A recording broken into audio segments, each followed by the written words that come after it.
Eva had always lived a modest life. She was the kind of woman who found happiness in small things: a cup of coffee in the morning, the smell of fresh rain, the quiet hum of her apartment as she read a good book. Born into a middle-class family, she never dreamed of luxury, wealth, or a life of excess. She was content with her job as a graphic designer and the life she'd built. That all changed when she met Ethan Blackwell. Ethan was everything she wasn't: charismatic, driven, and a billionaire to boot. He ran Blackwell Enterprises, one of the largest tech companies in the world. The first time Eva met him was at a charity gala, one of those events where people in glittering gowns and tuxedos spoke in hushed tones about world-changing investments and power moves. She had been in the corner of the room, clutching a glass of wine, trying to avoid awkward small talk with the event's other attendees when he approached her. Tall, dark-haired, and impeccably dressed, Ethan had a presence that made it hard for anyone to ignore him. His eyes locked with hers across the room, and before she could think, he was standing right in front of her, introducing himself. "Hello, Eva. I don't think we've met," he said, his voice smooth but not forceful, like he already knew who she was. She had been taken aback. "No, I don't think so. I'm not really part of this crowd." She motioned vaguely to the glamorous people around them. His lips curved into a smile. "Then I guess that's what makes it interesting." For the next hour, they talked about everything but the usual small talk: no investments, no business deals, no world-changing visions. They talked about her favorite books, his interest in photography, her love for hiking. Eva was surprised by how easy it was to talk to him. There was no pressure, no expectation. He was just Ethan. By the end of the evening, after sharing a quiet moment on the balcony overlooking the city, he said, "I'd like to see you again, Eva." "Dinner? Tomorrow night?"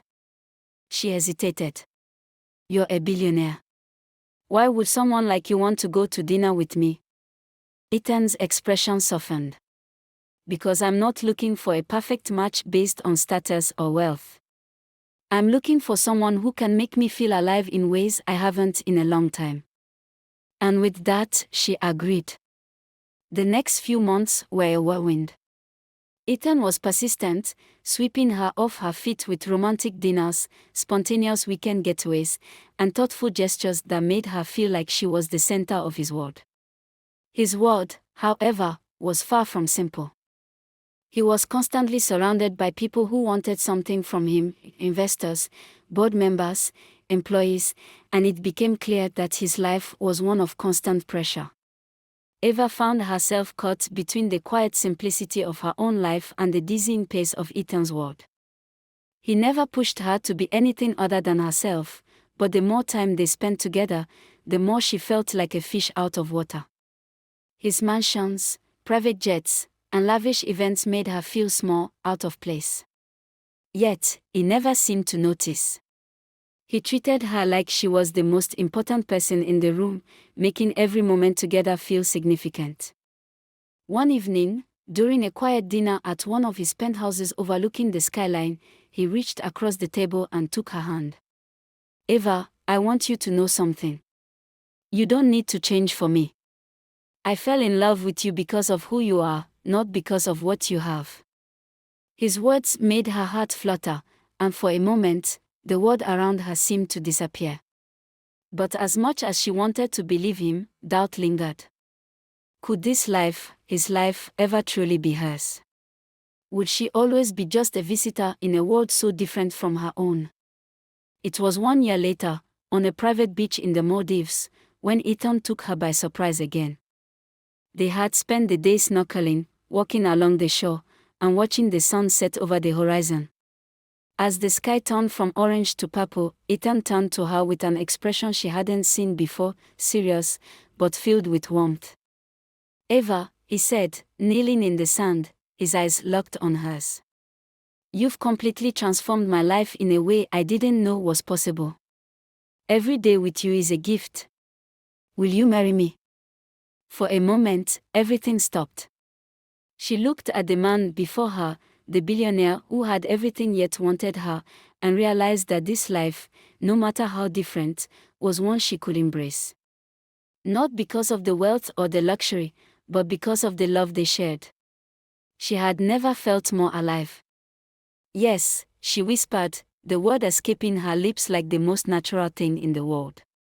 As he slipped the ring onto her finger, the waves crashed gently in the background, as if the universe itself was congratulating them. Being married to a billionaire was not what Eva had expected. The world of luxury and power was both exhilarating and exhausting. She had her own role to play now, not just as Ethan's wife, but as a figure in a public life that came with its own set of challenges. From charity events to social obligations, she had to navigate a world that was alien to her.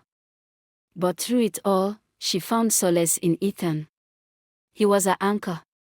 No matter how chaotic the world around them became, their connection remained grounded in the same simplicity they had once shared.